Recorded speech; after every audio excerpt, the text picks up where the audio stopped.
បាទសួស្តីបងប្អូនទាំងអស់គ្នាឥឡូវយើងមកដល់ប្រាសាទមួយទៀតគេហៅថាប្រាសាទបាតជុំប្រាសាទបាតជុំនេះនៅខាងណានេះជាខាងលិចស្រះស្រង់ប្រាសាទនេះមានប្រាង្គ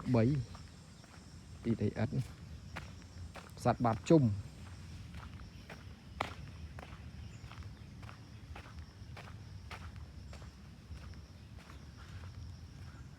នេះប្រាសាទបាតជុំហ៎បងប្រាសាទបាតជុំអូធ្វើពីដីឥដ្ឋច្រកខាងកើតបាតជុំ Temple ជាឥដ្ឋនេះគេធ្វើមិនឥដ្ឋថ្មីបងខ្ញុំជួសជុល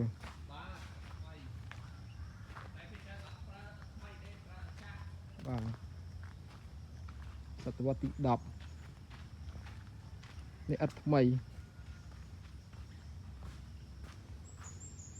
នេះសម្រាប់យកមកជួសជុលផ្នែកដែលបាក់ខូចខាតប្រាសាទ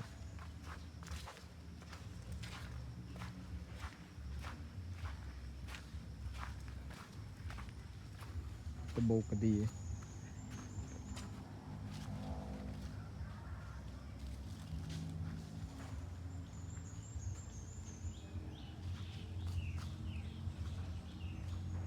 ប្រាសាទបាតជុំ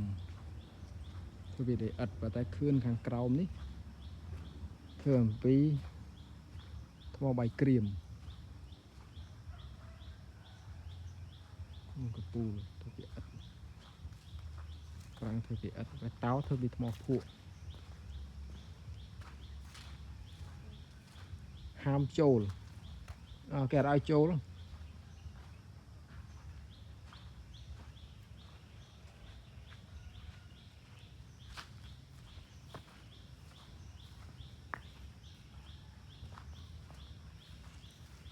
ធ្វើពីជួសជុល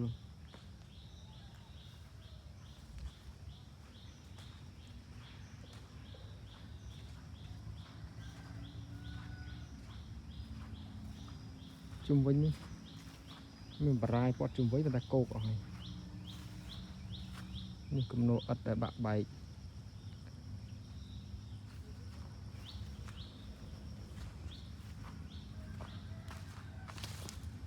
ឥឡូវយើងមើលទិដ្ឋភាពមកជុំសិន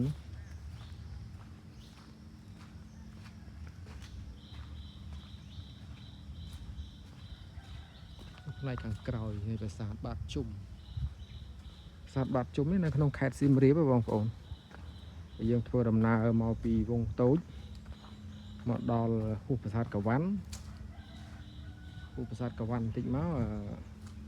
មានសាលាឃុំគេមួយបើយើងមកពីប្រាសាទកវ៉ាន់វិញយើងខាងស្ដាំដៃបាទខាងស្ដាំដៃឃើញសាលាឃុំមួយយើងបត់ចូលតាមផ្លូវនឹងមករហូតប្រហែលជា2គីឡូជាង2គីឡូ3គីឡូមកឃើញប្រាសាទបាតជុំហើយ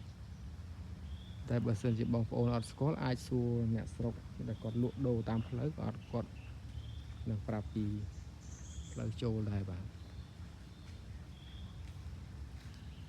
ប្រាសាទនេះកសាងនៅសតវត្សទី10ប្រាសាទគឺធ្វើអំពីថ្មដីឥដ្ឋតែខឿនខាងក្រោមនេះធ្វើអំពីថ្មបាយក្រៀមនេះថ្មបាយក្រៀម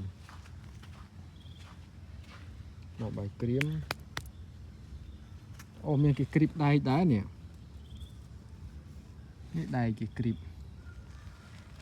ហើយជាជួសជុលក្រោយឬក៏ជួសជុលសម័យបារាំងអីមិនដឹង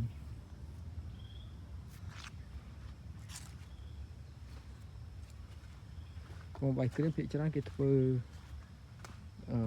កំផែងឬក៏ធ្វើគ្រឹះប្រាសាទតែប្រាសាទខ្លះក៏យកថ្មបាយក្រៀមធ្វើជាប្រាសាទដែរ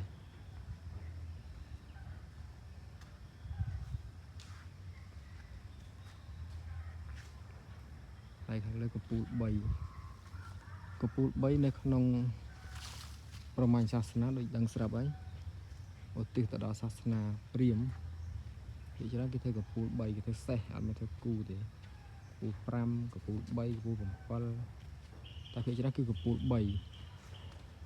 ឧទ្ទិសទៅដល់ព្រាហ្មណ៍ព្រហ្មញ្ញសាសនាភាគច្រើនកំពូល3កម្រមាន5មានអីណា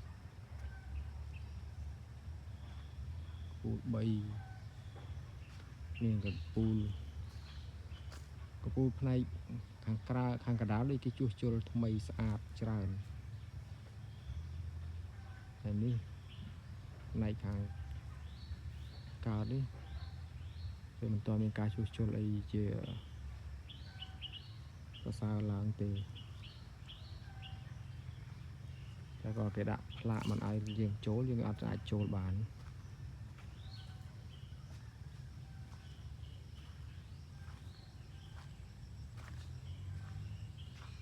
បាទអរគុណបងប្អូនដែលចំណាយពេលទស្សនាវីដេអូនេះការធ្វើវីដេអូរបស់ខ្ញុំបានដល់ទីបញ្ចប់ហើយបាទ